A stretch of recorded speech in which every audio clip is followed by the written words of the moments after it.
దళారుల చేతిలో మోసపోవద్దని ప్రభుత్వం ఏర్పాటు చేసిన కొనుగోలు కేంద్రాలలోనే ధాన్యాన్ని విక్రయించాలని ఖానాపూర్ ఎమ్మెల్యే వెడ్మబుచ్చు రైతులను కోరారు.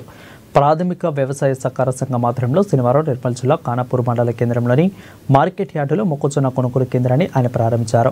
గతంలో మొక్కజొన్నకు ప్రభుత్వ కొనుగోలు కేంద్రాలు లేకపోవడం వల్ల దళారులు రైతులను మోసం చేసి 1700కే కొనుగోలు చేశామని అన్నారు. ఇక తమ ప్రభుత్వము ఏర్పాటు చేసిన కొనుగోలు కేంద్రాలలో మొక్కజొన్నకు 2400 రూపాయల మద్దతు ధర ఇస్తున్నామని అన్నారు. రైతులు ప్రభుత్వ కొనుగోలు కేంద్రాలలో విక్రయించిన మొక్కజొన్న డబ్బులు త్వరలోనే రైతుల ఖాతాలో పడతాయని అన్నారు.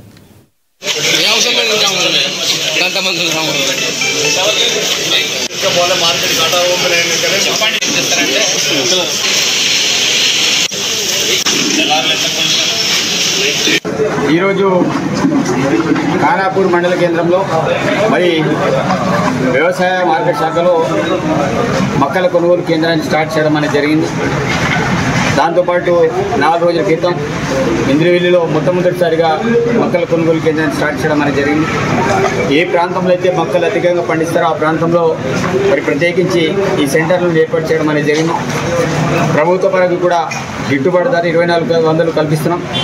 చాలామంది దళారులు అప్పటికప్పుడే డబ్బులు ఇచ్చేసి 1900 కావచ్చు, 2000 కావచ్చు, 1600, 1700 కూడా చాలామంది దళారులు వచ్చి మీ చేనులని డైరెక్ట్ తీసుకునే పరిస్థితి ఉంది. అలాంటి వారిని ఎవరు కూడా నమ్మకండి.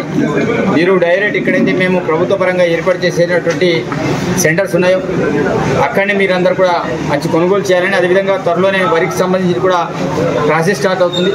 అది కూడా అత్యధికంగా పిఎస్సి సెంటర్లు కావచ్చు, దాంతోపాటు మహిళలకు సంబంధించిన సంఘాలు కావచ్చు, వాళ్ళందరూ కూడా వాటిని కూడా డెవలప్మెంట్ చేస్తాం.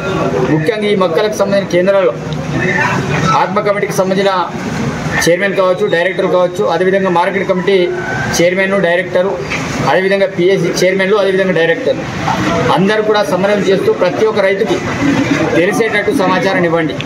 ఎందుకంటే చాలామందికి అడ్వర్టైజ్మెంట్ కాకపోవడంతో ఈ యొక్క కేంద్రం ఓర్పెట్టైనట్టు తెలియకపోవడం కావచ్చు, చాలామంది దళారులను ఆశ్రయించి మొక్కల్ని మరి వేరే వాళ్ళు కావడం, దాని ద్వారా వారందరూ కూడా గిట్టుబాటు ధరని లాస్ అయ్యే ప్రమాదం ఉంటుంది. కాబట్టి ప్రతి ఒక్కరు కూడా క్షేత్రస్థాయిలో సమాచారం చేరవేయండి. అదేవిధంగా రైతులందరూ కూడా విజ్ఞప్తి చేస్తున్నారు, ప్రతి ఒక్కరు కూడా ప్రభుత్వం ఏర్పాటు చేసే సెంటర్లో తీసుకొచ్చి మీ యొక్క ధాన్యాన్ని అమ్మాలని కూడా కోరుతున్నాను.